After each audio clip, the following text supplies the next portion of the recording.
नमस्कार, the view विचार मन्थनको नयाँ अङ्कमा यहाँहरूलाई स्वागत छ। नेपाल कम्युनिस्ट पार्टी नेकपाको बहुचर्चित अत्यन्त धेरै विवादहरूले भरिएको स्थायी कमिटीको बैठक करिब 80 दिनपछि सकिएको छ। बैठकले के नेकपाभित्रको विवाद निरूपण गरेको हो त? विधि र पद्धति भन्दै जे कुराको माग गरिएको थियो त्यो स्थापित भएको हो त? नेकपाको विवाद निश्चित नेताहरूको पदको आकाङ्क्षालाई मिलान गर्नका लागि मात्र थियो कि यसले जनताको जिन्दगीको जनजीविकासँग सम्बन्धित केही प्रश्नहरू पनि उठाएको थियो? आज हामी यिनै विषयमा कुराकानी गर्न गइरहेका छौँ र हामीसँग हुनुहुन्छ नेपाल कम्युनिस्ट पार्टीका वरिष्ठ नेता पूर्व प्रधानमन्त्री माधव कुमार नेपाल। यो रिपोर्टपछि हामी उहाँकै घरमा गरेको कुराकानी प्रस्तुत गर्नेछौँ। माधव कुमार नेपाल पूर्व प्रधानमन्त्री एवं वरिष्ठ नेता नेपाल कम्युनिस्ट पार्टी नेकपा। सत्तारूढ नेपाल कम्युनिस्ट पार्टी नेकपाका वरिष्ठ नेता माधव कुमार नेपाल राजनीति मूलभूत रूपमा आम जनताका सरोकारका मुद्दामा केन्द्रित हुनुपर्ने सवालमा वकालत गर्दै आउनु भएको छ। सरकार तथा राजनैतिक पार्टीहरूले जनताका एजेन्डामा विशेष ध्यान दिएर अघि बढ्नु पर्नेमा उहाँले जोड दिने गर्नुहुन्छ। पूर्व प्रधानमन्त्री समेत रहनुभएका वरिष्ठ नेता नेपालले आफ्नै पार्टीमा पनि विधि, पद्धति, मार्क्सवादी चरित्र र कमिटी प्रणालीको विषयमा पेचिलो आन्तरिक सङ्घर्ष पनि गर्दै आउनु भएको छ। असार 10 गते सुरु भएको स्थायी कमिटी बैठक केही दिन अघि मात्रै सम्पन्न हुँदै गर्दासम्म नेकपाले नेता नेपाल लगायतले नै उठाउनुभएका विधि, पद्धति र पार्टी तथा सरकार बीचको सम्बन्ध जस्ता कयौं महत्त्वपूर्ण विषयमा गहिरो विवाद तथा बहस गरेको छ। लामो अन्तर सङ्घर्षपछि बसेको स्थायी कमिटी बैठक पार्टीले निर्माण गरेको 6 सदस्यीय कार्यदलका निष्कर्षमा आधारित निर्णय गर्दै समापन भइसकेको छ। तर कठिन आन्तरिक विवाद बेहोर्नु परेको अवस्थाका विवादित विषयबारे बैठकले मूर्त निर्णय गर्न भने नसकेको नेकपाकै कार्यकर्ताहरू बताइरहेका छन्।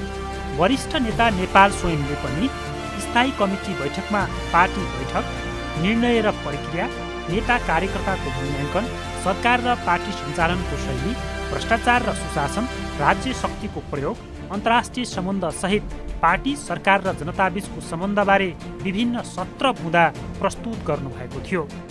यसरी नेता नेपालले निरन्तर उठाउँदै आएका विषयलाई फेरि जोड दिनु भए पनि स्थायी कमिटीको बैठकले त्यसबारे कुनै ठोस निर्णय गरेको नदेखिएको र फेरि नेकपा विधि र पद्धतिमा चल्नेमा शङ्का उब्जिएको टिप्पणी हुने गरेको छ।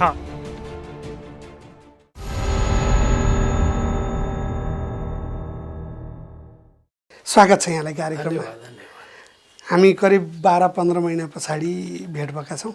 योभन्दा अगाडि नै पनि हामीले कुराकानी गर्दा नेकपाभित्र सङ्कटै थियो, एक किसिमको यहाँकै शब्दमा भन्दा विश्वासको सङ्कट छ भनेर भन्नुभएको थियो। आज के हो त्यो विश्वासको सङ्कट यो पछिल्लो बैठकसम्म आइपुग्दा यो बढ्यो कि घट्यो? विश्वासको सङ्कट बढेको छ कि घटेको छ भन्ने कुरा घटनाक्रमहरूले बताउँछ, होइन, व्यवहारले बताउँछ। त्यस्तो कुनै नयाँ व्यवहार भएको छैन। त्यसले त्यो घट्यो कि बढ्यो भनेर माप्ने त्यो उस्तै छ अहिले स्थिति छैन। तर पनि प्रयास के भएको छ भने किन यो व्यक्तिगत विषय होइन, व्यक्तिगत यो चाहिँ गुनासोको विषय आफ्नो ठाउँमा होला, त्यसले त्यति प्रमुखता नलिन सक्दछ, लिन पनि सक्दछ। तर अहिलेको मुख्य विषय भनेको पार्टी र सरकारको कुरा हो। पार्टी र सरकार कसरी चलाउने भन्ने विषयको बहस हो।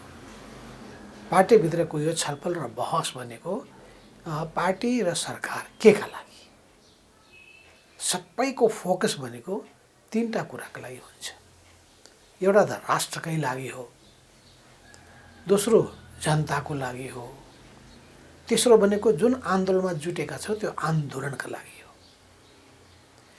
त्यसले पार्टीको उद्देश्य नै समाजको रूपान्तरण हो र देशको रक्षा हो र देशको मर्यादामा वृद्धि हो। तर यो विवादहरू जुन देखियो स्थायी कमिटीको बैठकमा जसरी एजेन्डाहरू आए, बैठक टर्ने सर्ने करिब 80 दिनको चाहिँ स्थायी कमिटी बैठक भयो, तर यसको टुङ्ग्याउने हेर्दा त्यो बैठकका जसरी सम्पन्न भएन भन्छन् मान्छेहरू। यहाँले जुन अहिले 3टा कुरा भन्नुभयो त्यो 3टा विषयमा केन्द्रित छ त नेकपा? अब कुरो के छ भन्दाखेरि हाम्रो सम्पूर्ण फोकस के हो भने हाम्रो जिम्मेवारी सबभन्दा पहिले कसरी निर्वाह गर्ने, प्रत्येकले त्यो जिम्मेवारी निर्वाह गर्न जिम्मेवारी के छ भन्ने कुरालाई पहिले प्रश्न हुनुपर्दछ। अनि जिम्मेवारी पहिले दिनु पर्यो। समस्या त कहाँबाट खडा हुन्छ भन्दाखेरि तपाईँले पार्टीभित्रको यो एकता पछिको सन्दर्भ हो। यो त्योभन्दा पहिलेको सन्दर्भमा म गइरहेको छैन। सानो दुईटा पार्टी बिचको एकता 2075 सालको जेठ 3 गते भइसकेपछि भएका काम कुराहरूमा रहेका त्रुटिहरू, त्यो त्रुटिहरू बढ्दै बढ्दै बढ्दै गए। त त्यसको पछाडिको हाम्रो कार्यशैली या भनौँ त्यसको निम्ति हाम्रा दृष्टिकोण, किन दृष्टिकोणले नै कार्यशैली पनि निर्धारण गर्दछ। यसलाई अझ मूर्त बनाउन, अझ प्रष्ट बनाउन यहाँले भन्न खोज्नु भएको चाहिँ प्रधानमन्त्रीको कार्यशैली, अध्यक्षको कार्यशैली, सिङ्गो कमिटी प्रणालीमा चाहिँ प्रतिबद्ध रहेको भनिएको समग्र कम्युनिस्ट पार्टीको कार्यशैली, यहाँहरू आफ्नै जो वरिष्ठ नेताहरू हुनुहुन्छ उहाँहरूको कार्यशैली कसको विषयमा, के विषयमा यहाँको फोकस हो? अब अहिले हामी भर्खरै सहमतिको एउटा बिन्दुमा पुगेका छौँ। यस्तो बेलामा धेरै कोट्याइराख्नु राम्रो हुँदैन। यो कोट्याउने भनेको त एकदम जटिलता चर्को बिन्दुमा पुगेको छ भने, या कटुता चर्को बिन्दुमा पुगेको छ भने, या अन्तर्विरोध चर्को बिन्दुमा पुगेको छ भने र त्यो कमिटीभित्र त्यसको समाधान हुँदैन भने, व्यक्त हुने स्थिति बन्दैन भने त्यो बाहिर पनि प्रकट हुन सक्ला, मिडियामा पनि जान सक्ला। मेरो स्वभाव अलिक फरक छ। म यो भित्रको कुराहरू बाहिर ल्याउने गर्दिनँ प्रायः। त्यस कारण त्यो तरिका त्यति मलाई उचित पनि लाग्दैन। त्यसो हुनाले म बढी चाहिँ पार्टीको बैठकमा नै जोड दिने गर्दछु। किन म पार्टीबाट हुर्केर आएको मान्छे हो। अहिले जे बैठक बसिरहेको छ त्यो ठिक छ त? त्यसो भए यहाँले जुन बैठकभित्रका तौर तरिकाको कुरा गर्नुभयो, यहाँ त बैठकै बस्दैन, विधानले तोकेको कुरा पनि यहाँहरू गर्नुहुन्न, अनि यहाँले भनेको जस्तो पार्टीभित्र मात्रै कसरी रहन्छ? यो त सार्वजनिक चासोको विषय हो नि। त्यसो हुनाले पनि अहिले जुन 2 अध्यक्षको प्रस्ताव भनौँ या कार्यदलले अगाडि सारेको प्रस्ताव भनौँ या मैले दिएको सुझाव जुन तपाईँ 17 बुँदे भनिन्छ त्यो सुझाव भनौँ, ती सबैको फोकस के हो भने पार्टी कमिटीको बैठक नियमित रूपमा र समयभित्र बस्नु पर्दछ। त्यसमा पर्याप्त छलफल र बहस गर्नु पर्दछ। सङ्ख्याको समस्या होला, 450 जनाको केन्द्रीय कमिटीको बैठक कसरी सञ्चालन गर्ने तरिकाको समस्या आउन सक्दछ। तर हामीले के बुझ्नु पर्दछ भने समस्या प्राय माथि हुन्छ। त्यसैले के भनिन्छ भने बानी र पानी माथिबाट तल झर्छ।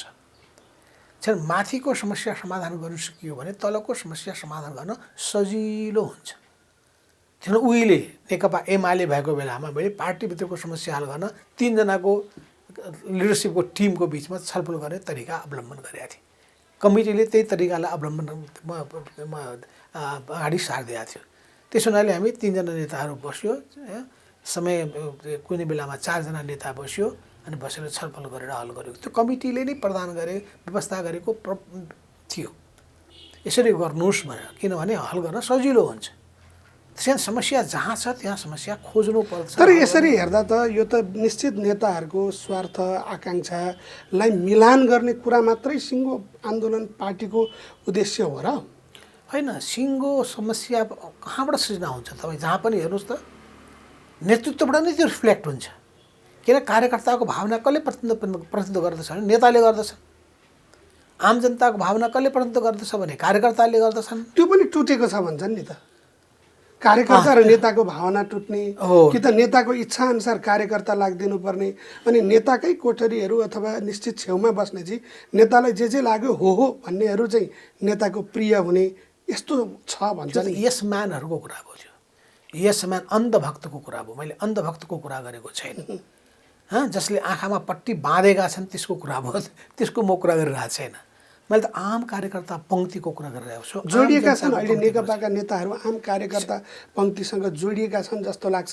अब त्यसैले त्यही समस्या भएको हुनाले पनि पार्टीभित्र बृहत छलफल र सिङ्गो हाम्रो कार्यशैलीमा हाम्रो सिङ्गो पार्टीको सिस्टममा नै हामीले ध्यान पुर्याउनु पर्ने विचार पुर्याउनु पर्ने आवश्यकता छ।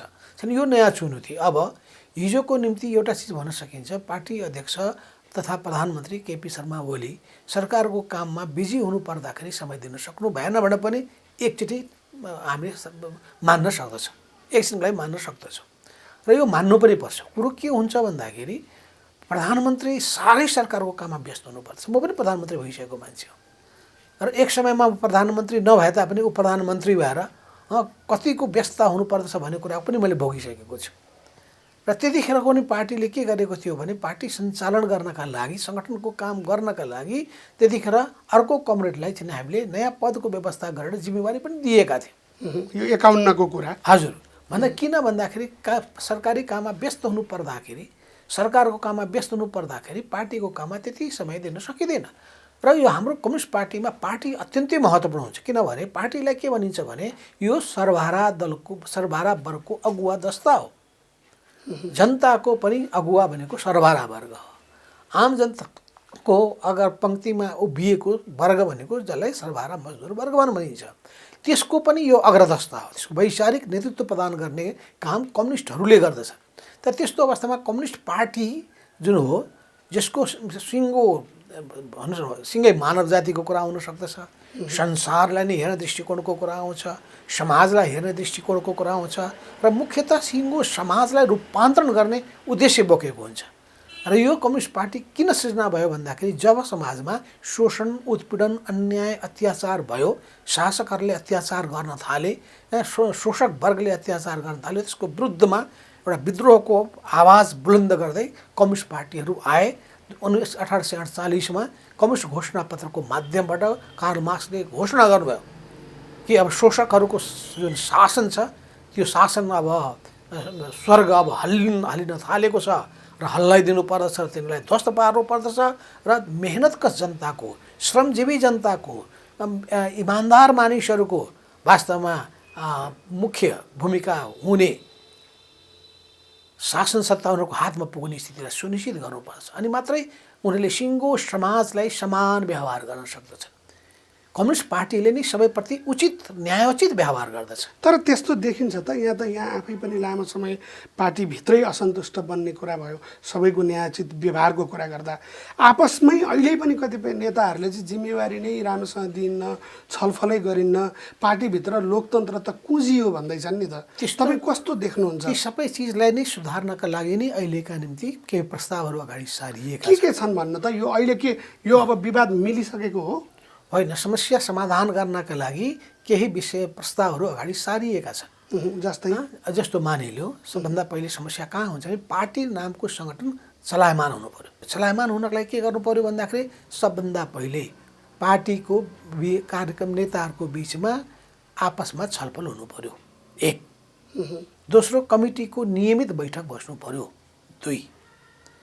तेस्रो, त्यो बैठकमा व्यवस्थित रूपमा बैठक सञ्चालन गर्नको लागि एजेन्डाहरू आउनु पर्यो। यो त विधानमै लेखिएको प्रष्ट कुरा हो। यसैको पालना नगर्दाखेरि, यही व्यवस्थापन गर्न नसक्दाखेरि नै समस्या खडा भएका हुन्।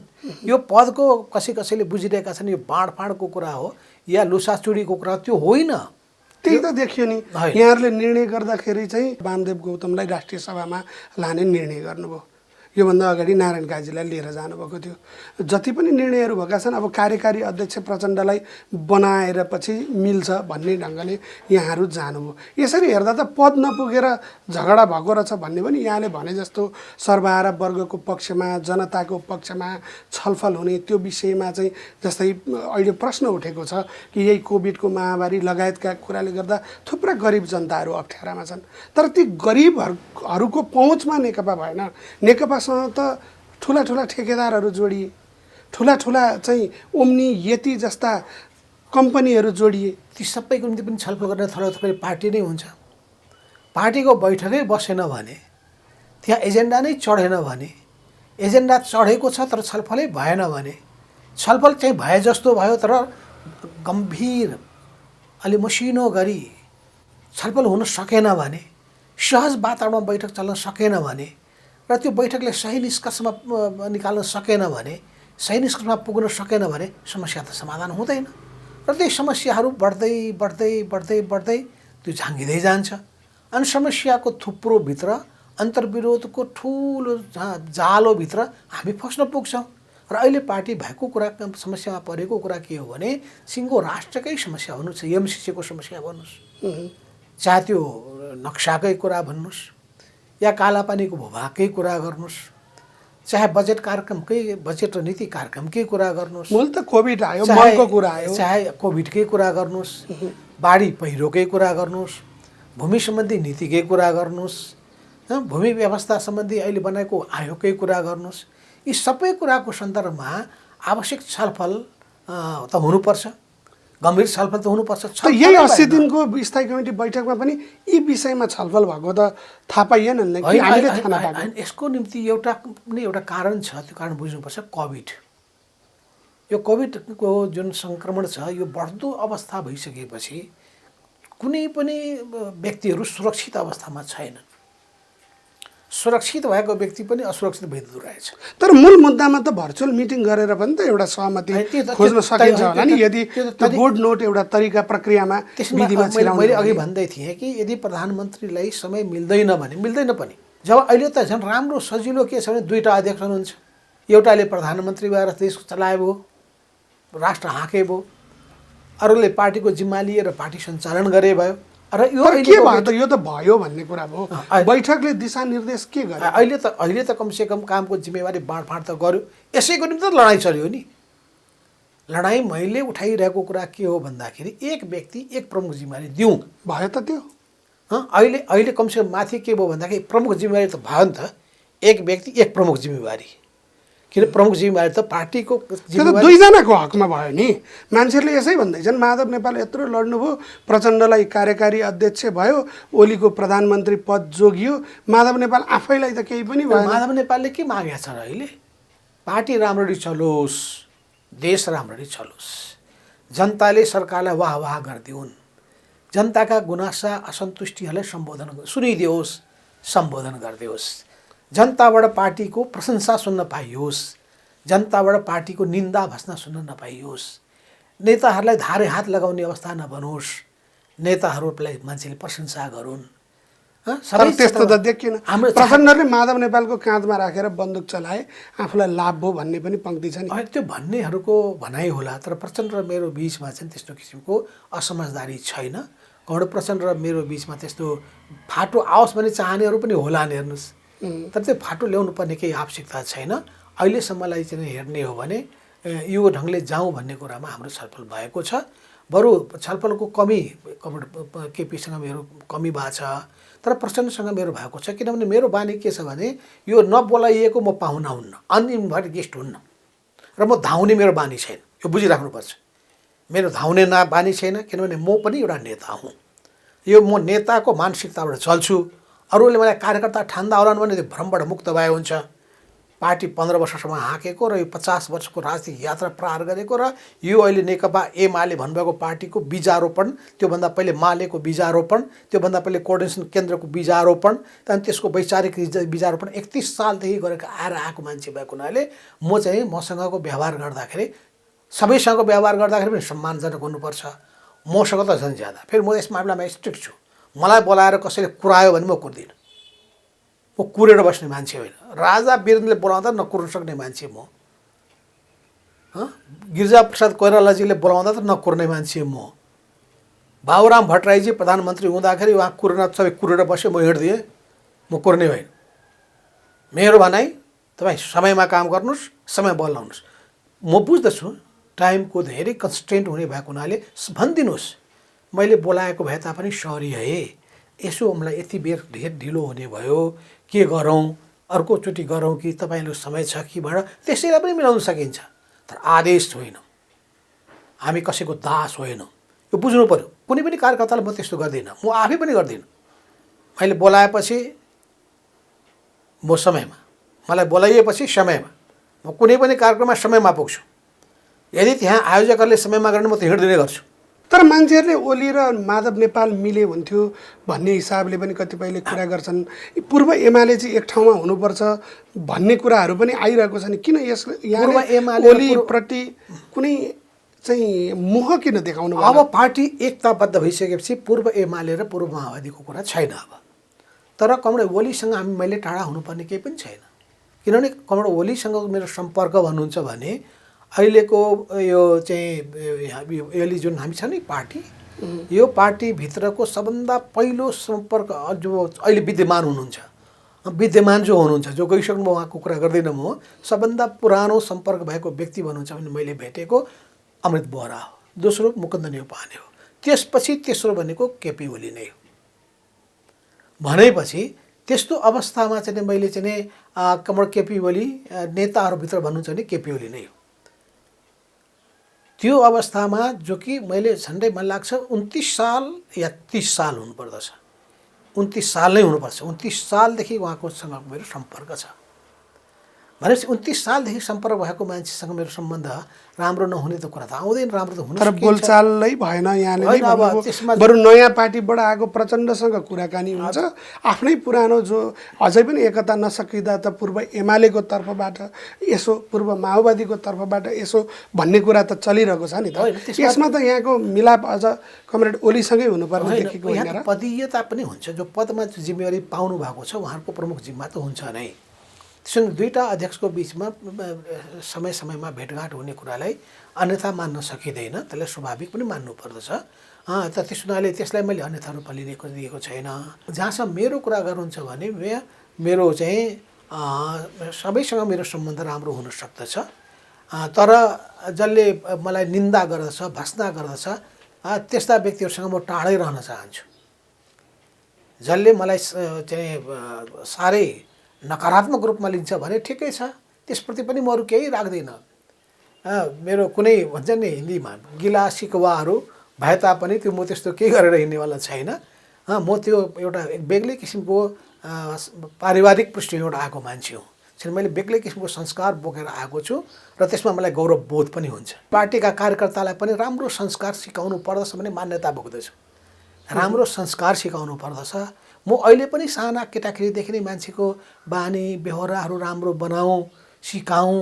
अहिलेका युवा पुस्ताहरू जस्तो किसिमको समस्या देखा परेको छ त्यसलाई समयमै सम्बोधन गरौँ भन्ने किसिमको म मान्छेको दिमागलाई, उसको सिङ्गो आचरणलाई सेपअप गरौँ, एउटा साँचामा ढालौँ, नेपाली राम्रो संस्कार सिकाऊँ, एसियाली संस्कार सिकाऊँ भन्ने म मान्यता बोक्छु। भने हामी झन् कम्युनिस्ट संस्कार त हामी झन् सिक्नु पर्यो। मानिस मात्रै होइन, हामी नेपाली मात्रै होइन, हामी त कम्युनिस्ट हौँ। किनभने नेपाली धेरै हुन सक्दछन्, तर तिनीहरूमध्ये पनि विशिष्ट हुन्छन् कम्युनिस्टहरू। त्यसो हुनाले कम्युनिस्टहरूलाई के भन्नुभएको छ कम्युनिस्ट स्टालिनले पनि, विशेष धातुले बनेका मानिस। स्टालिनले यसै भन्नुभएको होइन, विशेष धातु होइन। धातु त देखियो, यो त झगडामा अनि त्यसपछि जुन किसिमको चाहिँ एउटा लिडरसिपको इक्जाम्पल देखाउनु पर्थ्यो, त्यो इक्जाम्पलमा त नेकपा चुक्यो भन्छन् नि। यही अहिले पछिल्लो प्रकरणमा पनि यहाँका असन्तुष्टि छन् भन्ने आयो नि, त्यो क्लियर भन्नु त। यहाँले संशयसहित यसलाई समर्थन गर्नुभएको हो। अब एउटा कुरा बुझ्छु, हामी त द्वन्द्ववादमा विश्वास छौँ। द्वन्द्व भनेको द्वन्द्व नै विकासको नियम हो। यो गति भनेको द्वन्द्व हो कि अगाडि पछाडि, उज्यालो अँध्यारो, सफलता असफलता, यी सबै एउटै सिक्काका दुईटा पाटाहरू हुन्। त्यसैले वाद विवाद भनेको त्यसलाई झगडाको रूपमा मात्रै लिन भएन। त्यो वाद विवाद छलफल त हुन्छ त। वाद विवादले कम्युनिस्ट पार्टी कहिले पनि कमजोर हुँदैन। मेरो आफ्नो यत्रो 50 वर्षको अनुभव भन्नुहुन्छ भने वाद विवादको क्रमबाट नै कम्युनिस्ट पार्टीले नयाँ उचाइ प्राप्त गरेको हो। वाद विवाद भयो भनेर दिक्क नमान्नु हुँदैन। दिक्क नमान भनिन्छ त्यसलाई कस्तो गर भन्दा स्वस्थ होस् र ठाउँमा पनि होस्, व्यवस्थित होस्, वैज्ञानिक तरिका अवलम्बन गरियोस्। लेनले विवाद गर्नुभएको थिएन कि कार्ल मार्क्सको बहस विवाद भएको थिएन कि आन्दोलन रोकियो, अगाडि बढ्यो। अनि कोअर्डिनेसन बनाउँदाखेरिको विवाद भएको थिएन, नेकपा माले बनाउँदाखेरि विवाद भएको थिएन, नेकपा एमाले भन्दाखेरि विवाद भएको थिएन, यो नेकपा अहिले हामीले एकताबद्ध गरिसकेपछि विवाद भएको थिएन।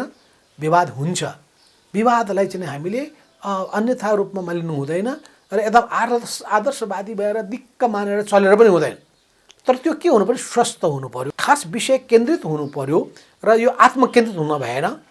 समाजको निम्ति, प्रगतिको निम्ति, उन्नतिको निम्ति, राम्रो कामको निम्ति हुनु पर्यो। त्यो सिद्धान्तको विषयमा हुन सक्दछ, सङ्गठनको विषयमा हुन सक्दछ, कार्यशैलीको विषयमा हुन सक्दछ, या जनताका समस्याहरूको सम्बोधन गर्ने कुरासँग जोडिएको हुन सक्दछ, राष्ट्रका विषयवस्तुसँग जोडिएका कुरा हुनसक्छ, कुनै न कुनै नीतिसँग जोडिएको, कुनै न कुनै विषयसँग जोडिएका कुरामा नै बहस विवाद हुने हो। तर विवादहरू ठिक ढङ्गले निरूपण नहुँदा, अघि यहाँले नै कुरा गर्नुभयो कि मार्क्स आफैले सुरु गरेको र एउटा चाहिँ ठुलो महत्त्वाकाङ्क्षा राखेको प्रथम इन्टरनेसनल जसलाई भनिन्छ, त्यो आफै पनि विवादहरूलाई सही ढङ्गले गाइड गर्न नसक्दा कोल्याप्स हुने ठाउँमा पुग्यो। त्यस पछाडिका सबै प्रयत्नहरू कोल्याप्स भए।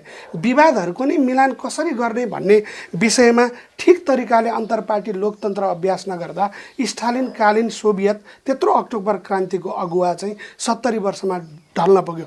बरु विवादहरू ठिक ढङ्गले लगेको फिडेल क्यास्ट्रोको पार्टी चाहिँ सोभियतसँग ढल्दा पनि बाँच्यो भनेर भनिन्छ।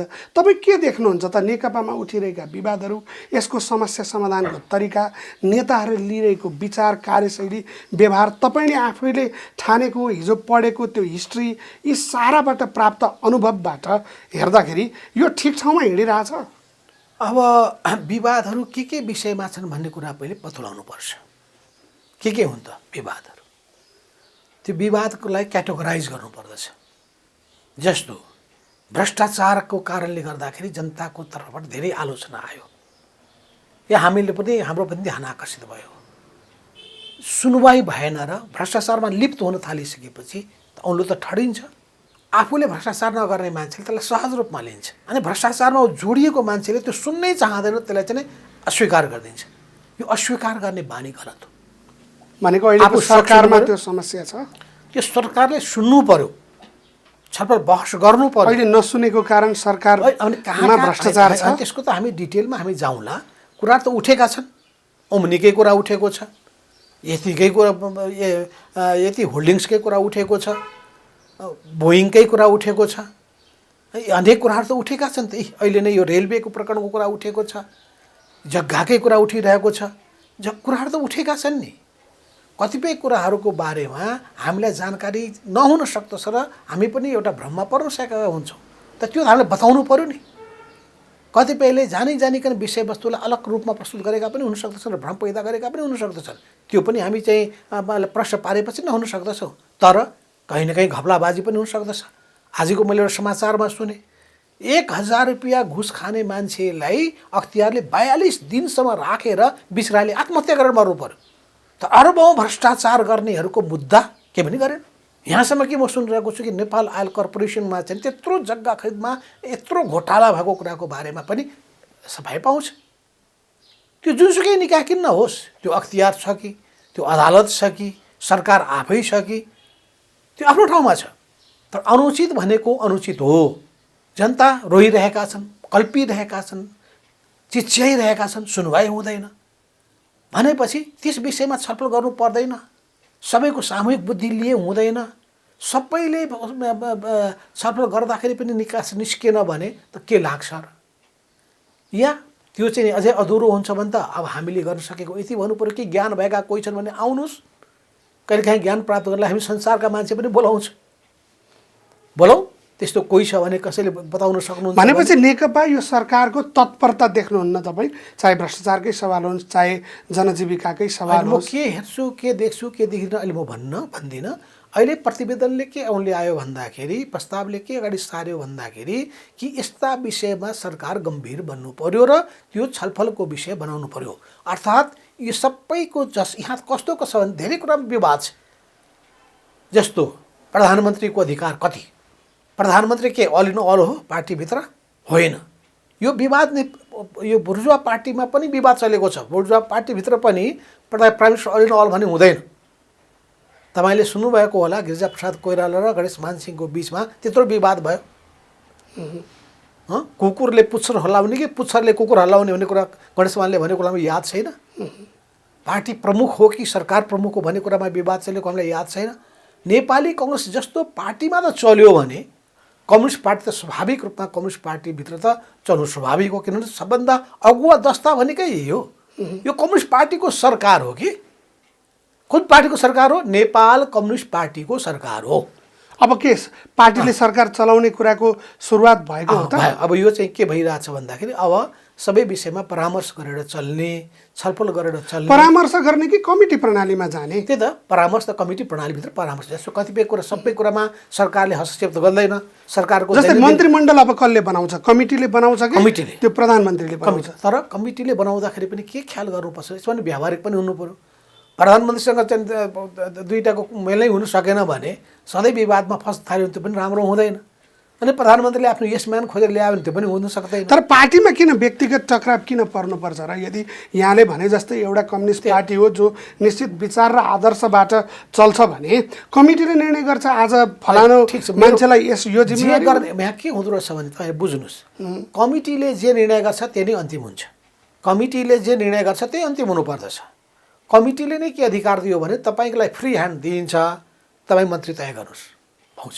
के हो यहाँले सोचेको चाहिँ नेकपाले अभ्यास गर्नुपर्ने, नेकपाले जुन आफूलाई भनेको छ नि लेनिनवादी सङ्गठनात्मक सिद्धान्त अनुसार चल्ने पार्टी भनेर, यहाँले सोचेको अभ्यास गर्न चाहेको यस्तो हुँदा ठिक हुन्थ्यो भन्ने अहिले के लाग्छ भन्नु त? हेर्नुहोस्, 51 सालमा सरकार बनाउँदाखेरि हामीले मन्त्री बन्ने एउटा योग्यता बनाइदिएका थियौँ। फुल मन्त्री त्यो व्यक्ति मात्रै हुनेछ जो पार्टीको केन्द्रीय कमिटीको सदस्य होस्। जुन मान्छे केन्द्रीय कमिटीको सदस्य छैन त्यो फुल मन्त्री हुँदैन। त्यो व्यक्ति के हुन्छ? राज्य मन्त्री हुनसक्छ। त्यही मान्यतामा उभियौँ। तर अपवाद राखिदियौँ। यदि नागरिक समाजबाट आएका व्यक्ति कोही छन् भने ती व्यक्तिलाई हामी फुल मन्त्री पनि बनाउन सक्छौँ। पद्मतोलाधरलाई त्यही मान्यताको आधारमा पद्मतोलाधरलाई फुल मन्त्री बनायौँ। तर नागरिक समाजबाट आए पनि हामीले अरूले बनाएनौँ। जस्तो हरि पाण्डेलाई हामीले राज्य मन्त्री मात्रै बनायौँ। त्यसै गरी केन्द्रीय कमिटीका सदस्य फुल मन्त्री भए, केन्द्रीय कमिटी सदस्य नभएकाहरू राज्य मन्त्री भए। भनेपछि चाहे पोलिट ब्युरोको मेम्बरलाई यस्तो हामीले व्यवस्था गऱ्यौँ। त एउटा मान्यतामा त हामी उभियौँ नि। त्यो उभिसकेपछि फेरि के आयो भने कानुन मन्त्रालय सम्हाल्नेलाई त फुल मन्त्री दिनुपर्दो रहेछ संविधान बमोजिम। त्यो भइसकेपछि एउटा विशेष निर्णयको रूपमा एउटा कुरा गऱ्यौँ। एउटा विधिमा टेक्नुपर्ने आवश्यकता पर्छ। त्यसैले बिना मापदण्ड अगाडि नसारिकन काम गर्दाखेरि अप्ठ्यारो हुन्छ कि वैज्ञानिक तरिका अपनाउनुको मतलब के भने काम सहजताका साथ अगाडि बढोस्। तर त्यो देखिन्छ त त्यो धेरै विवादास्पद नबनोस्। सबैले उपयुक्त र न्यायोचित निर्णय गर्यो भनेर सबैले भन्ने स्थिति बनोस्। अनि त्यो भयो भने के हुन्छ भने विवादहरूलाई समयमा त्यो सृजना नहुने वातावरण बनाइन्छ। विधिहरू भनेको त विवाद नहोस् भनेर न लाग्यो हो। जस्तै अब के विधिमा चल्छ त? यहाँहरूले नै बैठककै बिचमा पनि प्रधानमन्त्रीको राजीनामासम्म माग्नु भएको थियो। पछि त अहिले त सबै सामसुम भयो नि त। त्यो विधि मिलेर अहिले यो सामसुम भएको हो कि अब आपसी रूपमा यो सकिने रहेन रहेछ, यो नगरौँ भन्ने बोध भयो? अहिले यो वाद विवादहरूले पार्टी झन्डै झन्डै विभाजित हुने हो कि भन्ने खालका कुराहरू पनि उठे। जस्तो अर्को पार्टी दर्ता भएको पनि सुन्यौँ हामीले, अध्यादेश आएको कुरा पनि सुन्यौँ हामीले, अभिव्यक्ति पनि सुन्यौँ हामीले, कतिपय हामीले अरूबाट सुन्यौँ, कतिपय हाम्रै कानले पनि सुन्यौँ। यो सबै भइसकेपछि तर पनि त्यहाँ दुईवटा धारणा भयो। एउटा यो हुने भोबाट चाहिँ पुरै असिन पसिन हुने एउटा प्रवृत्ति, अर्को त्यस्ता प्रवृत्तिसँग जुझ्नुपर्छ भन्ने प्रवृत्ति। यो दुईवटा प्रवृत्ति त हुन्छ नै। प्रवृत्तिहरू फरक फरक हुन्छन् भन्ने कुरा मानिराख्नुपर्छ। मान्छे फरक फरक छ भने उसको मान्छेको सोच पनि फरक हुन्छ। सोच मात्रै होइन, उसको तरिका पनि फरक फरक हुन्छ। तर हामी यस्तो तरिकाहरू अवलम्बन गर्छौँ जुन कुरा हाम्रो प्रगति र अग्रगतिको निम्ति बाधक नबनोस्, समस्या नबनोस्। तर लतारिएकै जस्तो देखियो नि यहाँले भन्नुभएको त्यो असिन पसिनवाला प्रवृत्ति नै हाबी भएको हो। जेसुकै भए पनि एउटा बिन्दुमा हामी पुग्यौँ र यसले पोजिटिभ परिणाम दिन्छ भने हामीले आशा पनि जगाएको छ। किन हाम्रो उद्देश्य भनेको कुनै व्यक्तिका विरुद्धमा लक्षित छैन। यो पार्टीलाई राम्रो बनाउन पाए हुन्थ्यो, मुलुक राम्ररी चलिदिए हुन्थ्यो, जनताको मन र विश्वास जित्न पाए हुन्थ्यो। त्यो एकैचोटि मिल्छ त? जस्तो यहाँहरू चाहिँ 2-2.5 वर्ष एकता पछाडि लडी नै रहेको जस्तो देखिन्छ। थोरै फेरि केही समाधान भयो कि जस्तो देखिन्छ। जस्तै वरियताकै विषयमा कहिले यहाँ आफैलाई 3 नम्बर पछि 4 नम्बर भन्ने आयो। अहिले अब कार्यकारी एउटालाई यो त 6 महिना अगाडि पनि भनिएको थियो नि त पार्टीको केन्द्रीय कमिटी बैठककै बेला। अहिले फेरि त्यही ठाउँमा आयो। कहिले चाहिँ ब्याकडोरबाट यहाँहरू बिचका विवाद मिलाउने क्रममा माधव नेपाललाई तेस्रो अध्यक्ष दिएर मिलाउने मिलाउने भन्ने कुराहरू पनि आयो। यी सबै विवादहरू हेर्दा अनि अन्तिममा फेरि ती विवाद फेरि छरपष्ट हुने, नेताहरूको चाहिँ बाजाबाजको स्थितिमा आउने अनि उता वर्ग, पार्टी, कार्यकर्ता पुरै चाहिँ अन्योलमा पर्ने स्थिति देखा परिरहेको छ नि। के भन्नुहुन्छ यो सबै समस्या घटनालाई? कहाँबाट सिर्जना भएको? त्यो तलको कार्यकर्ताले गरिने व्यवहारमै रहेको पूर्वाग्रहबाट सुरु भएको बुझिराख्नु पर्यो। पार्टी सञ्चालनको तरिकामा रहेको समस्याबाट नै आयो। एउटा व्यक्तिको कति अधिकार हुन्छ भन्ने कुरामै आयो। जस्तो एउटाले के भन्यो भने पार्टीको अध्यक्ष नै संस्था हो। सुन्नुभयो तपाईँले? दुई अध्यक्षले भने भयो, अरूको काम छैन अरू भन्ने केही कुरा काम छैन, अध्यक्षले जे भन्छ सबैले मान्नुपर्छ, अरू सबै दास हुन् भन्ने मान्यता हो। त्यो गलत हो। यहाँहरूकै प्रयत्न पनि त 2 अध्यक्षमा त होइन 2+1 चाहियो, त्यहाँ माधव नेपाल चाहियो भनेर मान्छेले त्यसरी बुझ्दैछन् नि। के भन्नुहुन्छ? पार्टीले त्यसबारेमा त्यो 2 अध्यक्ष भनेपछि यसलाई अधिकार दिइसकेपछि उहाँहरू फर्स्ट एमङ द इक्वल भनिन्छ। अध्यक्षलाई नि फर्स्ट हो उहाँहरू, यो त मान्नु पऱ्यो नि। उहाँहरू यसलाई के भन्न सकिन्छ भने पार्टीको मूल लिडर भन्न सकिन्छ। हामीलाई पनि मलाई प्रमुख नेताहरूमध्ये भन्न सकिन्छ। तर जसलाई जिम्मा दिएको हुन्छ त्यो फर्स्ट म्यान, त्यो मूली, त्यो मूलीको रूपमा उसले भूमिका खेल्नु पर्दछ।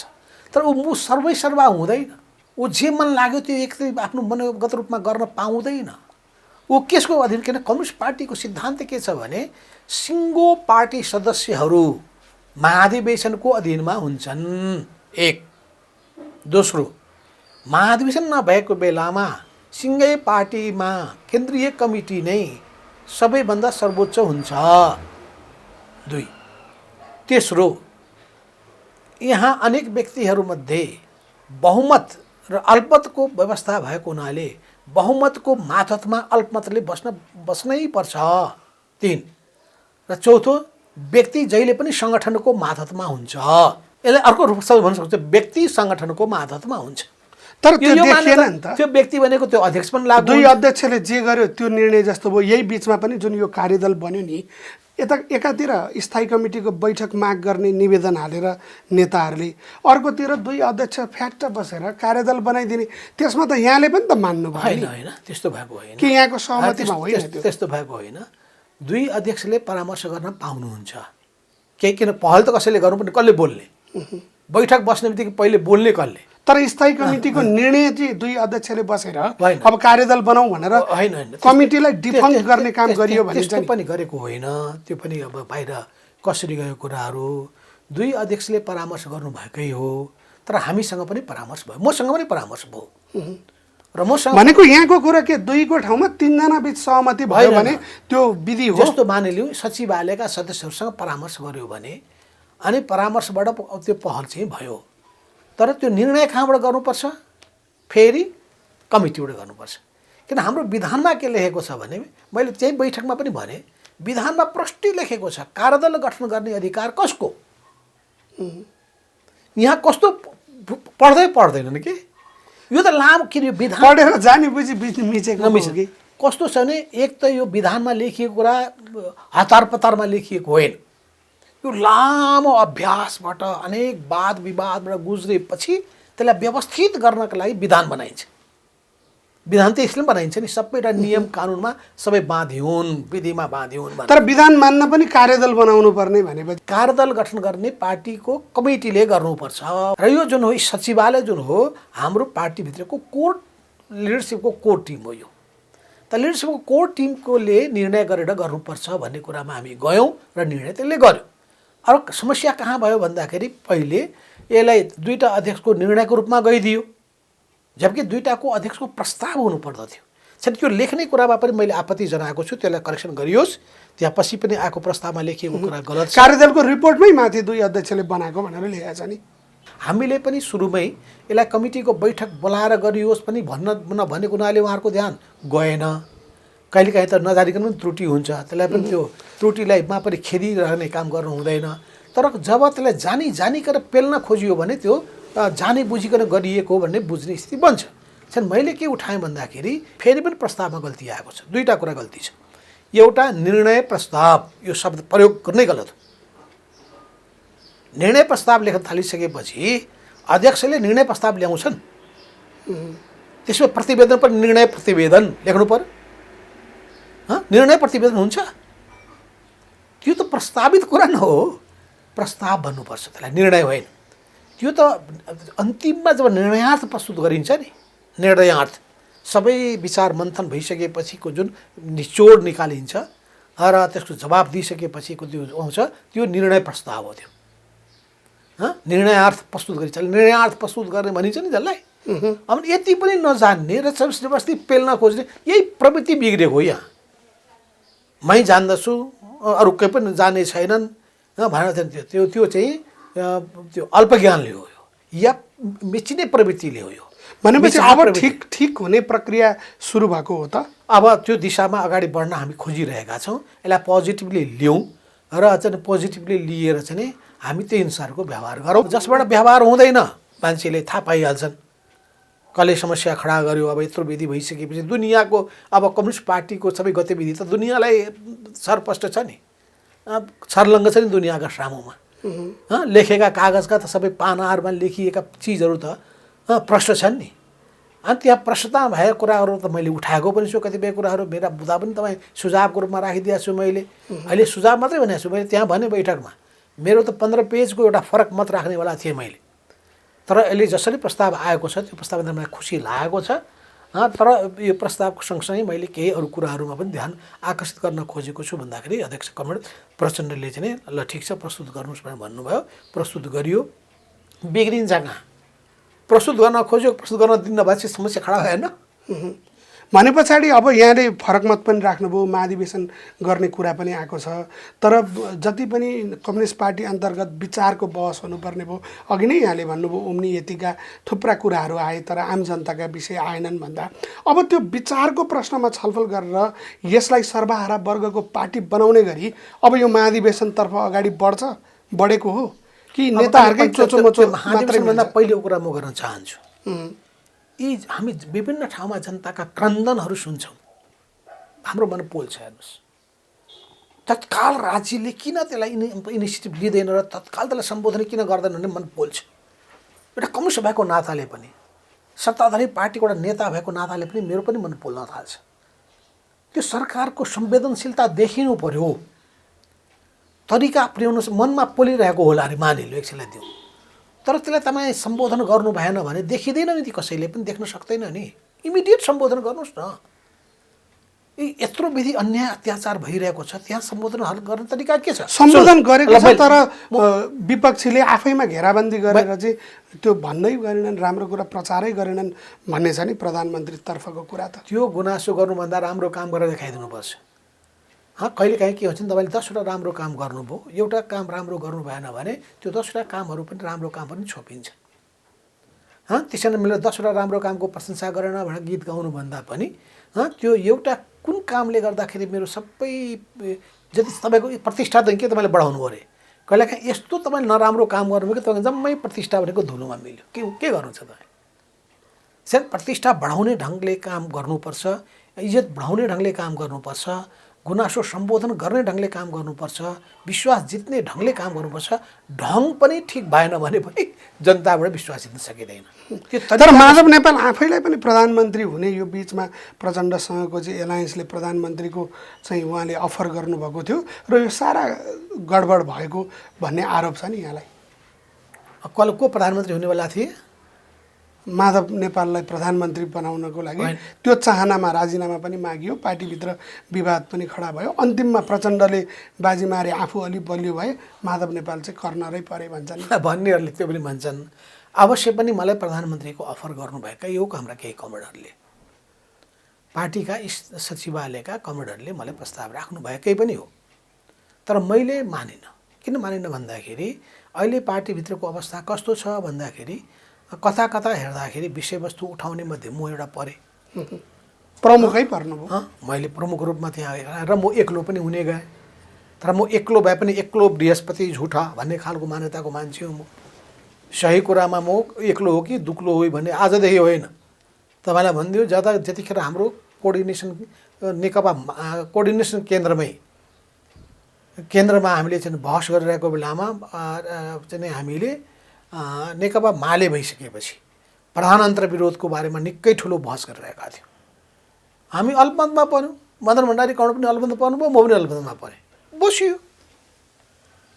कार्यक्रमको तर अहिले त बारेमा- अब सबै कुरा तर सहमतिमा गर्ने भनेपछि त बहुमत अल्पमतको पनि ठाउँ त्यसैले रहेन नि? अल्पमतमा र बहुमत हुने बित्तिकै आकाश खस्नेवाला छैन भन्ने मेरो अनुभव छ कि तर सकेसम्म हामी अल्पमत बहुमतमा जानु हुँदैन, सकेसम्म मिलाएर जाने कुरामा जानुपर्छ। हामी कति के गर्छौँ भन्दाखेरि एकदम पारै नलाग्ने भइसकेपछि अल्पमत बहुमत पनि हामीमा चाहिँ टुङ्ग्याउँछौँ, किन अघि बढ्नु पनि पर्यो। तर अधैर्यताका साथ अहिले नै छिनोफानो गर्नुभयो भने त्यसले समस्या जटिलता सृजना गर्छ। किन यो नेताहरूको व्यवस्थापनको कुरा भनेको अर्को महत्त्वपूर्ण हो, यो व्यक्तिलाई चलाउने कुरा पनि बडो महत्त्वपूर्ण कुरा हो। तर सिङ्गो आन्दोलन एकातिर नेताहरूको व्यवस्थापन मात्रै चाहिँ मूल लाइमलाइटमा आएको भन्छन् नि त। छैन, नेताहरूको व्यवस्थापन भनेको के का लागि? आन्दोलन सम्बोधन गर्नलाई होइन। तपाईँ परिवारको व्यवस्थापन गर्न सक्नु भएन भने तपाईँ के कसको तपाईँको जीवन कस्तो हुन्छ? जुन परिवारमा तपाईँ बस्नुभएको छ त्यसको व्यवस्थापन गर्ने खुबी छैन भने तपाईँ समाजमा के योगदान पुर्याउन सक्नुहुन्छ?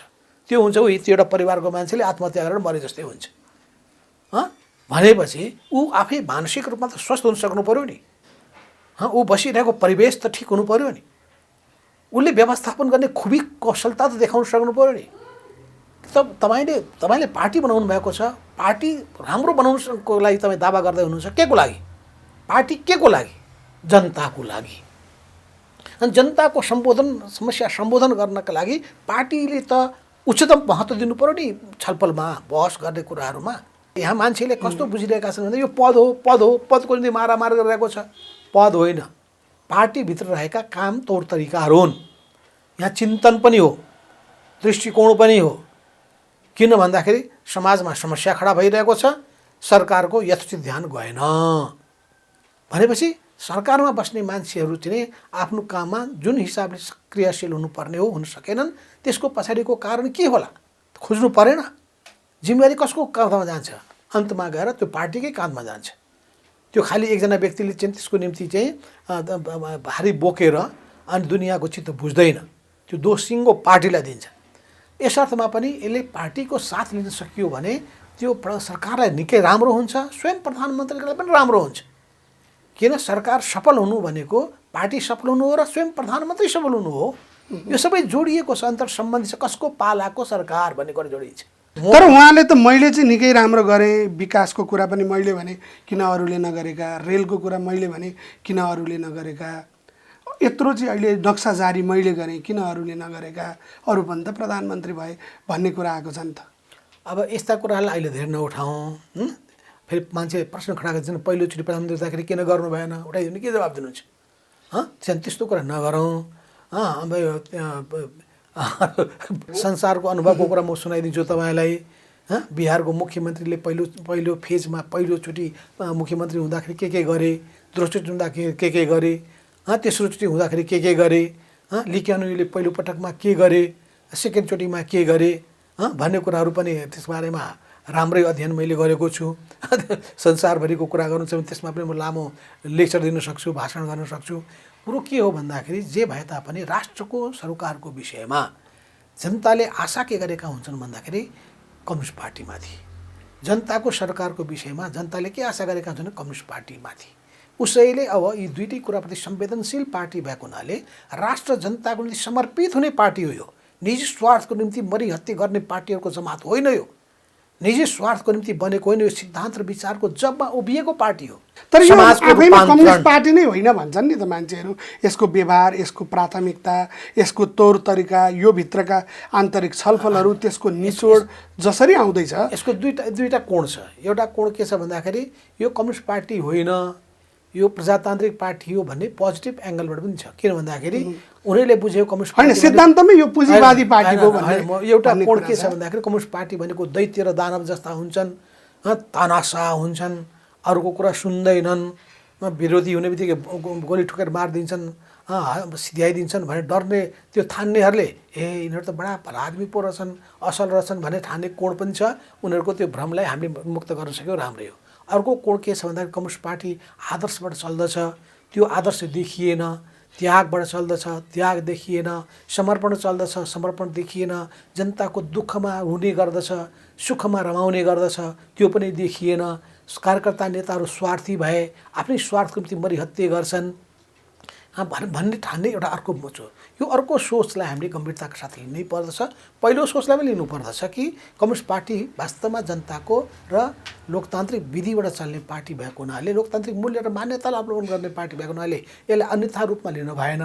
र यतापट्टि जुन जनताले अपेक्षा गरेका छन् कि कम्युनिस्ट पार्टी सबभन्दा बढ्ता देशभक्त छ, विदेशीका सामु आफ्नो स्वार्थलाई समर्पण गर्दैन, कम्प्रोमाइज गर्दैन भन्ने कुरामा जुन आशा गरेका छन्, त्यही अनुसार हामी आशालाई साकार पार्नुपर्छ। जनताको इच्छा र आकाङ्क्षालाई, जनताको दुःख र वेदनालाई सम्बोधन गर्छ। चाहे त्यो बाढीबाट आएको होस्, या कोरोनाबाट आएको होस्, चाहे सामाजिक द्वन्द्वबाट आएको होस्, या भनौँ महिला विभेदबाट आएको होस्, या दलितमाथिको अत्याचारबाट आएको होस्, यी सबै कुराप्रति संवेदनशील हुन्छ। त्यसो हुनाले पनि अहिले हाम्रो पार्टीमा बहस गर्नुपर्ने कुराहरू के छन् भन्दाखेरि हामी समाजवाद भनिरहेका छौँ। त्यो समाजवादको कुन मोडेल हामीले विकास गर्ने हो? खोइ त यता त छलफल छैन नि त। त्यसो हुनाले पनि तपाईँलाई मैले दिएको सुझावमा चाहिँ तपाईँ पढ्नु होला। म तपाईँलाई त्यो अंश मात्रै सुनाउन चाहन्छु। मैले के लेखेको छु भन्दाखेरि समाजवादको सिद्धान्त र नेपाली व्यवहारबारे नेतृत्व पङ्क्तिको एउटै राय बनाउन घनीभूत र व्यापक छलफल र बहस चलाउनुपर्छ। यसमा व्यापक पार्टी पङ्क्ति र समाजका विज्ञहरूलाई पनि संलग्न गराउनुपर्छ।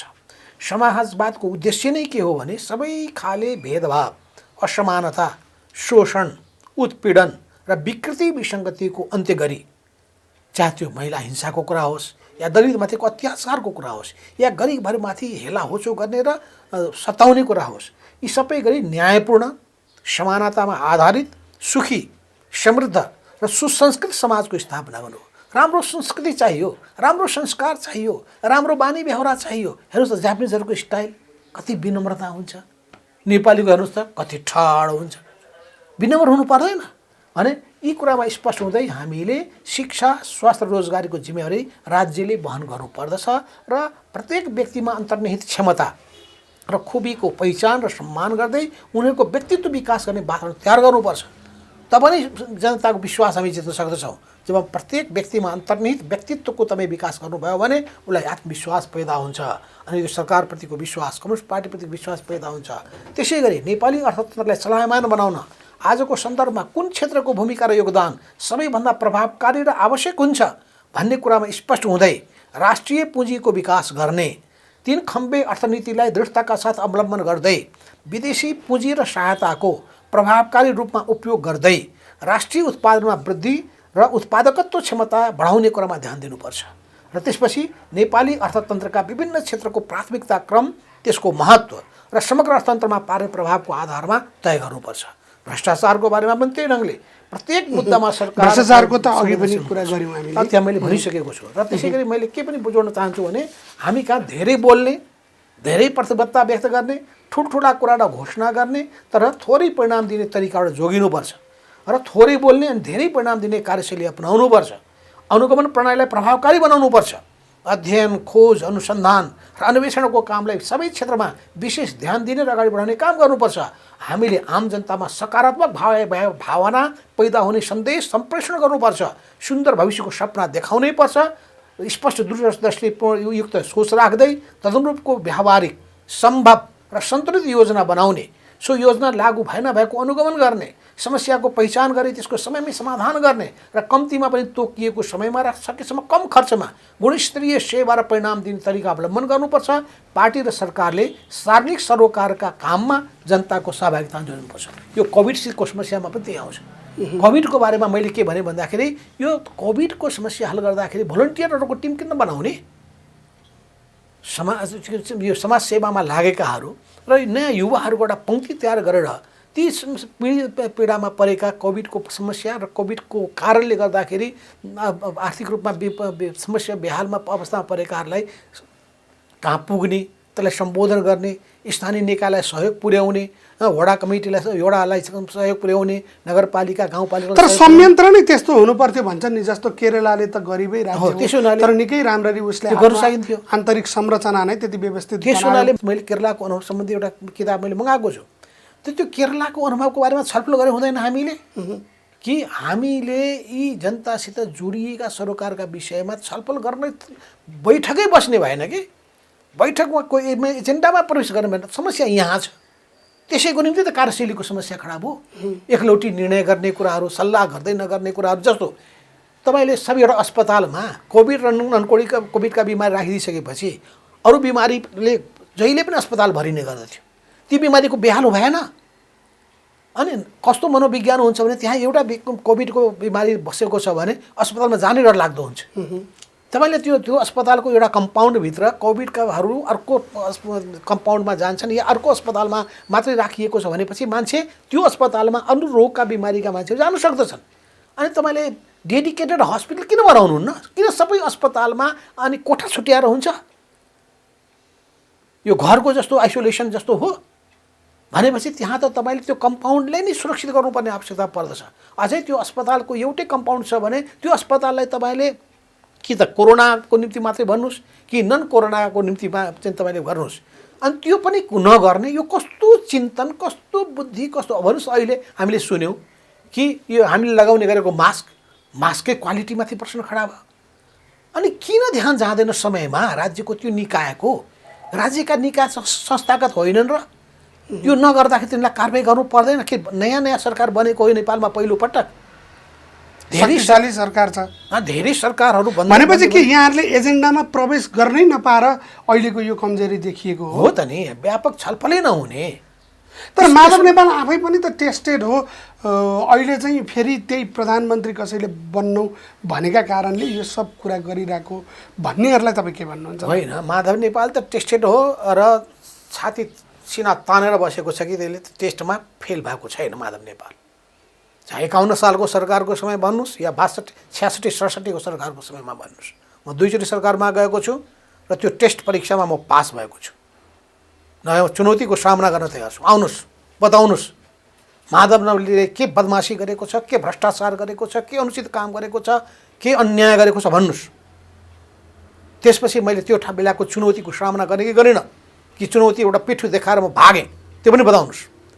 कि त्यो शासन सत्तामा सरकारमा टिकिरहनका लागि अन्त कसैसँग याचना गर्दै हिँडेको छु भने त्यो पनि भन्नुहोस्। होइन, सबैको मैले मन र विश्वास पनि जित्दै ठिक ढङ्गले सरकार सञ्चालन गर्ने काम गरेको छु भने त्यसको पनि यसरी मूल्याङ्कन गर्नुहोस्। तर आज मूल्याङ्कन त्यसो गर्ने बेला होइन। अब चुनाव आउनेछ, फेरि हामीलाई त्यो पनि चिन्ता छ।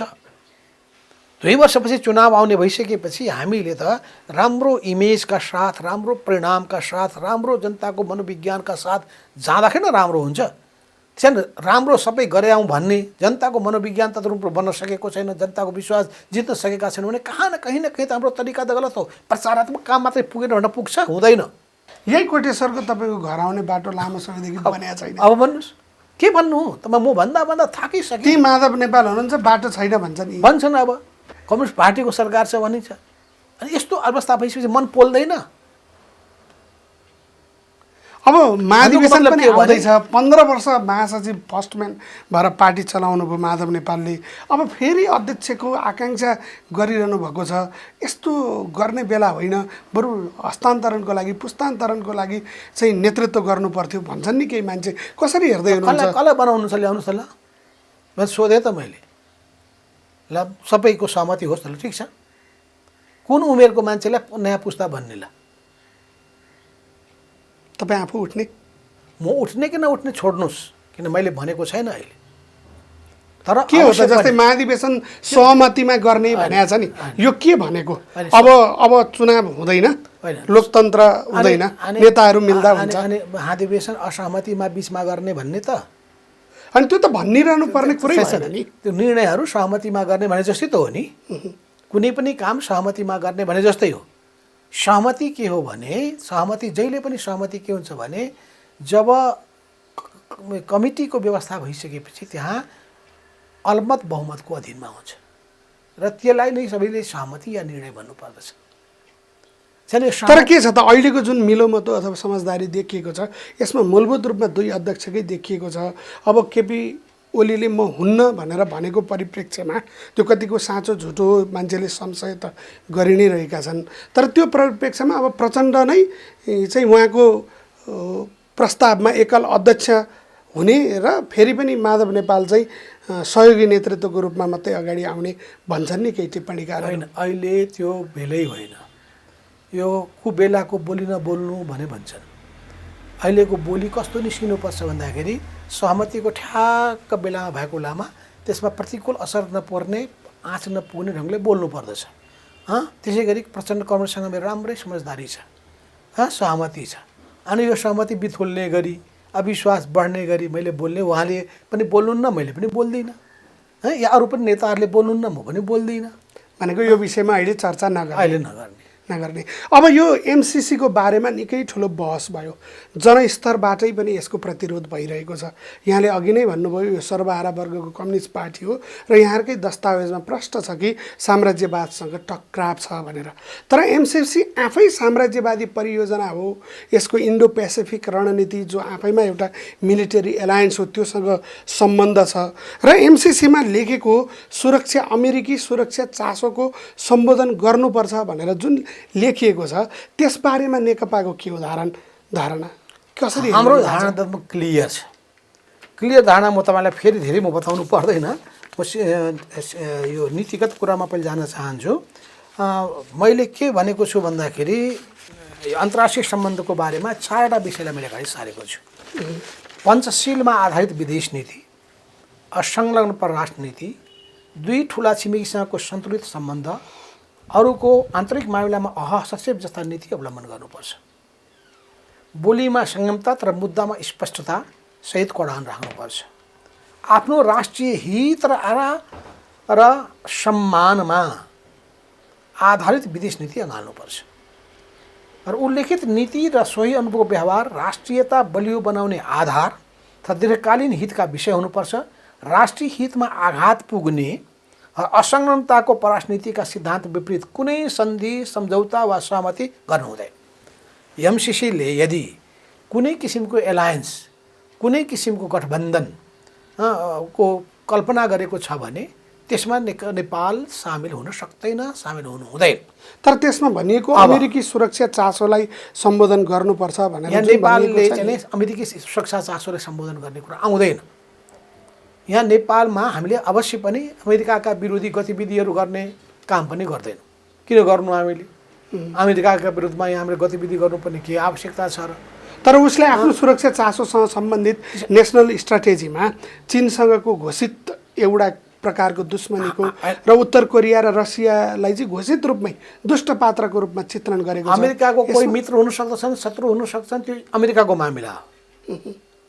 हामी के भन्छौँ भन्दा त्यो पनि सम्बन्ध राम्रो बनाउनुहोस्, मित्रतापूर्ण सम्बन्ध बनाउनुहोस् भनेर हामी दुनियाँलाई सन्देश दिइदिन्छौँ।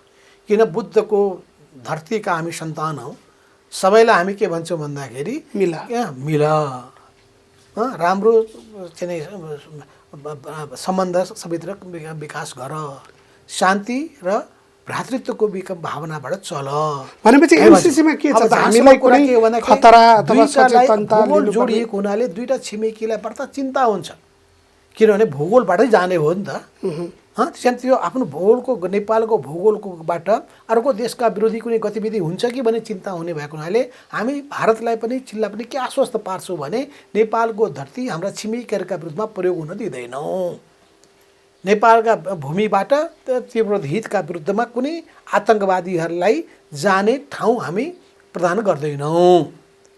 तिमीहरूको यो कुराहरूमा जुन एकदम स्ट्रेटेजिक इन्ट्रेस्ट त्यसमा छ, त्यसमा हाम्रो पनि चासो रहनेछ। कुरा यति नै हो। भनेपछि अमेरिकाको त नेपालसँगको चाहिँ त्यहाँ स्ट्रेटेजिक सम्बन्धको कुरै आउँदैन यहाँ। भनेपछि यो एमसिसीमा के छ त? यहाँ हामी उत्तर कोरिया हाम्रो मित्र राष्ट्र हो, उसलाई हामी शत्रु ठान्ने कुरै आएन।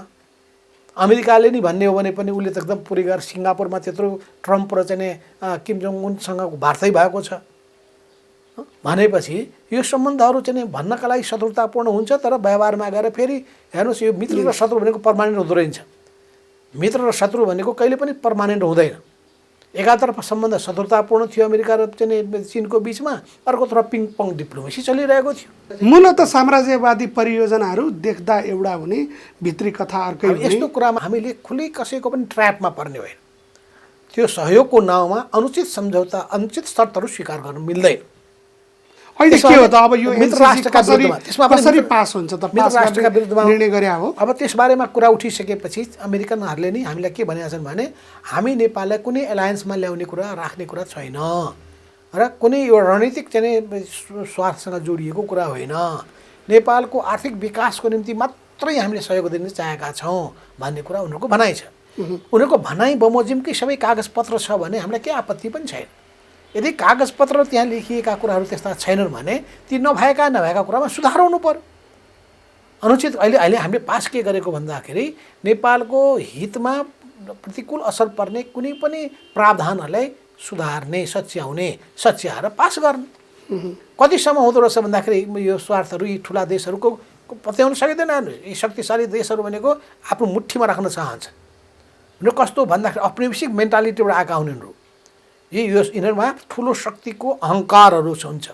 छैन, साना शक्ति राष्ट्रहरूले, साना देशहरूले जहिले पनि सतर्क हुनुपर्दछ। किनभने यो भन्नका लागि ठुला डेमोक्रेसीका कुरा गर्छन्, व्यवहारमा जहिले पनि एकदम पुरै तानाशाही लादिरहेका हुन्छन्। यहाँले अघि समाजवादको कुरा निकाल्नुभयो। एमसिसी मार्फत ऊर्जा क्षेत्रलाई निजीकरणमा लाने प्रयत्न हुँदैछ भनिन्छ नि। अब कुरो के छ भन्दाखेरि हामीले खास गरिकन ध्यान दिनुपर्ने दुईवटा क्षेत्र हो, तीनवटा क्षेत्र हो। एउटा मैले भने शिक्षा हो, दोस्रो स्वास्थ्य हो, तेस्रो भनेको आम जनताको जीवनयापन हो। यो तीनवटा चिजहरू पछि अनि चौथो कुरो आउँछ, त्यो हो प्रत्येकको व्यक्तित्व विकास। यी तीन चारवटा कुरामा राज्यको ध्यान जानुपर्छ। जहाँसम्म राज्यको क्षमताले सबैतिर हात हालेर पार लाग्ने अवस्था बन्दैन। तर जीवनयापनको त अनिवार्य शर्त हो नि ऊर्जामा चाहिँ निजीकरण प्रवेश गरिसके पछाडि देशहरूलाई कसरी तहस नहस गराउन सकिन्छ भन्ने कुरा त हामी मिडल इस्टमै हेरेर पनि शिक्षा लिन सक्छौँ। हामीले कुन कस्तो परियोजना कसलाई दिने त्यो राम्रो विचार पुर्याउनुपर्छ। त्यो विचार पुर्याउने परियोजना त हाम्रै देशमा छ। कागज अनुचित भएन भने त कसले के गर्न सक्छ र? अनुचित शर्तमा सही गर्ने होइन। तर के ख्याल गर्नु पर्यो भने उपयोगै नगरेर थन्क्याइदिनुभन्दा, उपयोगै नगरेर थन्क्याएर जुन अरबौँ नोक्सानी भइरहेको स्थिति भन्दा त आफूले प्रयत्न नगर्ने, निजीलाई दिनका लागि चाहिँ हतार पहिला चालिहाल्ने जस्तो त्यो गर्न भएन। आफ्नो क्षमताले भ्याएसम्म आफूले गर्ने हो। राज्यको निम्ति अति आवश्यक त्यस्ताहरू हुन्छन् जसले गर्दाखेरि चाहिँ राज्यले आफ्नो हातमा राख्छ। त्यसैले यातायातका कतिपय क्षेत्रहरू तपाईँले चाहिँ उपभोगका निम्ति पनि राज्यले व्यवस्था गरेको हुन्छ, थाहा छ। उपभोग सामग्रीहरूको निम्ति पनि सस्तो पसलहरू हिजो पञ्चायतले नै केही गरेको थियो, तर पछि जब प्रजातन्त्र आयो पब्लिक इन्भेस्टमेन्टहरू त कमजोर भयो। तीनवटा क्षेत्रको लागि हामी अगाडि बढाउन चाहन्छौँ। एउटा भनेको सार्वजनिक क्षेत्र। सार्वजनिक क्षेत्रको महत्त्वपूर्ण भूमिका नै हुनुपर्दछ। कति प्रतिशत हुने कुराहरू भनेको बहसको विषय होला। कसैले 51% हुनुपर्छ भन्लान्, तर जेसुकै भए पनि। र सेकेन्ड महत्त्व कसले पाउनुपर्छ भन्दाखेरि तपाईँको सहकारी क्षेत्रलाई पुर्याउनुपर्छ। त्यसपछि निजी क्षेत्रलाई, राष्ट्रिय पुँजीलाई तेस्रो महत्त्व दिनुपर्छ। तर तिनीहरूलाई सबैलाई एउटै काम गर्न दिने कि नदिने भन्ने अलग अलग छुट्याउनुपर्छ। जस्तो तपाईँले जस्तै निजी जसलाई निजीकरण उत्पाद भएका देशमा पनि शिक्षा र स्वास्थ्य त सार्वजनिक क्षेत्र जानुपर्छ एक। अर्को भनेको तपाईँले राष्ट्रिय आत्मनिर्भर अर्थतन्त्रको निर्माण गर्ने काममा लाग्नुपर्छ। तर राष्ट्रिय आत्मनिर्भर अर्थतन्त्रको निर्माण गर्ने कुरा गरे पनि हामीसँग पुँजी यति पर्याप्त छैन कि हामीसँग जम्मै साधन स्रोतको अधिकतम उपयोग गर्न सकौँ। त्यसको निम्ति संसारमा उपलब्ध भएका पुँजीहरू तपाईँले उपयोग गर्नुपर्छ। यसमा दुई किसिमको पुँजी छ। एउटा पुँजी कस्तो छ भन्दाखेरि ठुलो मल्टिनेसनलको पुँजी छ। अर्को भनेको चाहिँ विभिन्न संस्थाको पुँजी छ, जस्तो वर्ल्ड ब्याङ्कको, त्यसै एडिबीको, अहिले आएर एआइआइबीको, चीनले बनाएको ब्याङ्कको, त्यस्तै अन्य कुनै ब्याङ्कको पनि हुनसक्दछ एक। दोस्रो सरकारले पठाउने सहयोग वा ऋणको कुरा छ। तेस्रो भनेको मल्टिनेसनलको छ।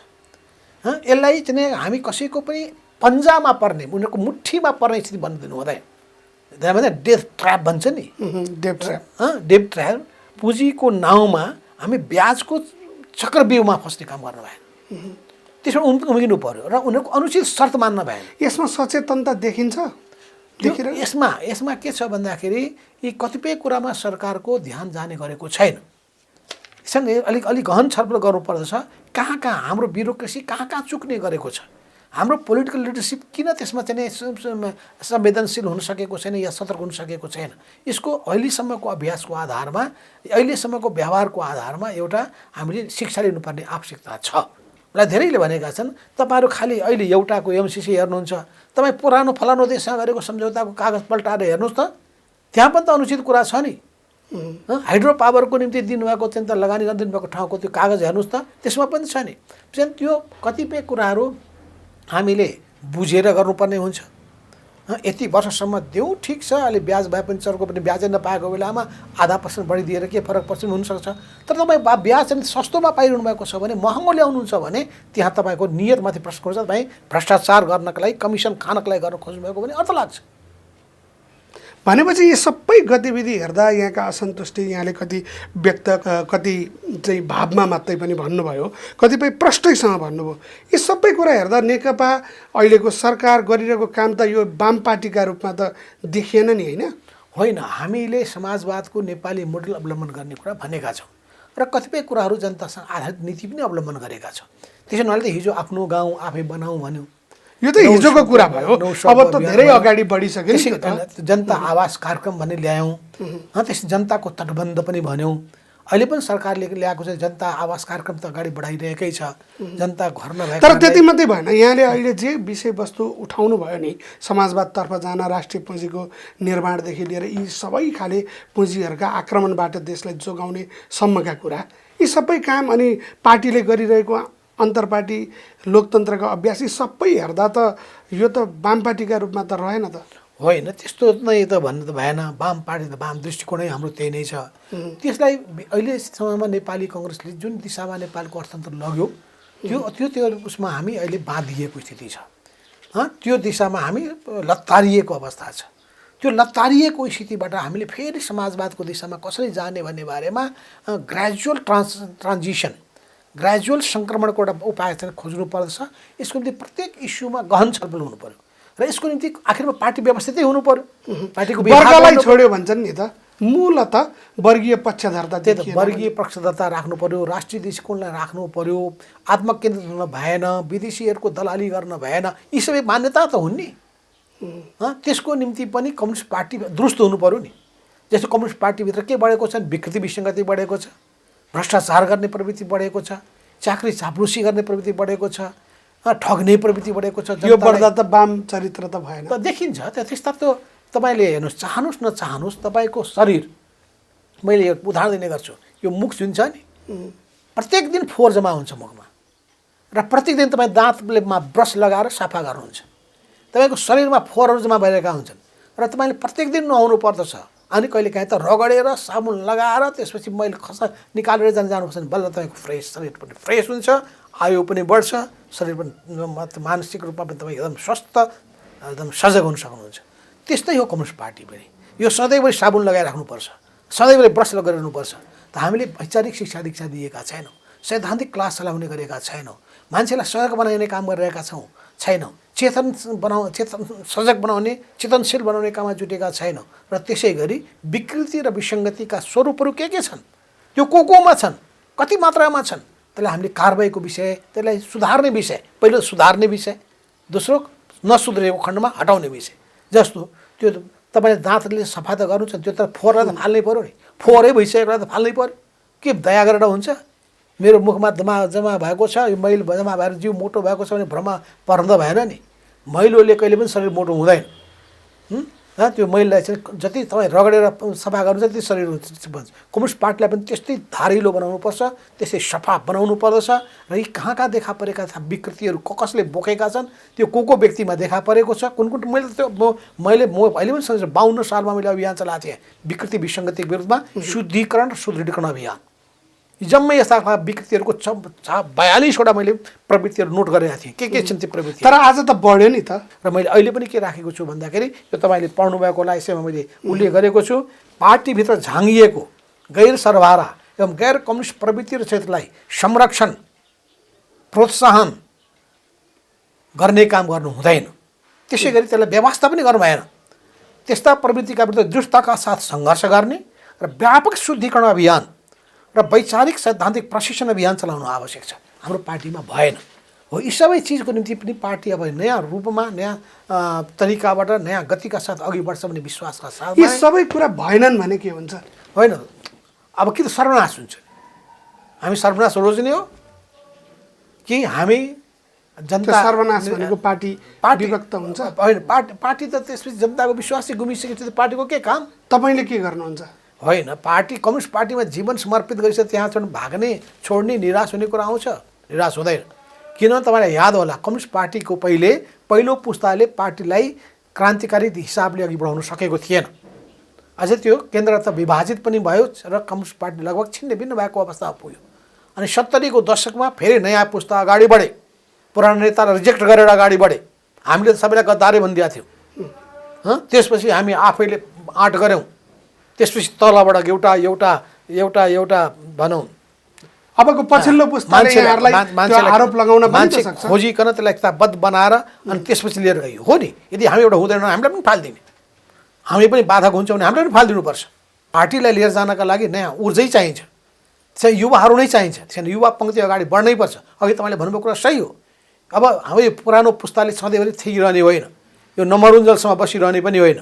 र हाम्रो नेपालको कम्युनिस्ट आन्दोलनले एउटाले आजीवन बस्ने कुरालाई छोडिसकेका छौँ हामीले। त्यसो हुनाले अब हामीले जस्तो 70 वर्षको उमेरसम्म भनेका थियौँ, अहिले कति तोक्ने त्यो उमेरलाई पनि कतिचोटि त्यो पनि तोक्नुपर्छ। अध्यक्ष कतिचोटि, प्रधानमन्त्री कतिचोटि, एउटा कुनै कार्यकारी पदमा कतिचोटि, एउटा मुख्यमन्त्री कतिचोटि तोक्नुपर्छ। यो पटक पटक धेरैचोटि दिएपछि मान्छेमा त्यो घमण्ड पनि बढ्दो रहेछ, विकृति बढ्दो रहेछ, त्यसो अहङ्कार बढ्दो रहेछ। त त्यस हुनाले यो सबै कुरालाई ध्यानमा राखी पनि गतिशीलताको निम्ति पनि के चाहिन्छ भन्दाखेरि पुरानाले नयाँलाई तयार गर्ने र नयाँ पुस्ताको हातमा जिम्मा दिनुपर्छ। त्यो नयाँ पुस्तालाई हुर्काउनका लागि हामीले यी सबै कुरामा विचार पुर्याइकन पुस्ता राम्रा हुन्, योग्य हुन्, सक्षम हुन्, प्रभावकारी हुन् र सबै हिसाबले सुयोग्य हुन् भन्ने कुरामा हाम्रो ध्यान पुग्नु पर्दछ। हस्, समयका लागि धेरै धेरै धन्यवाद।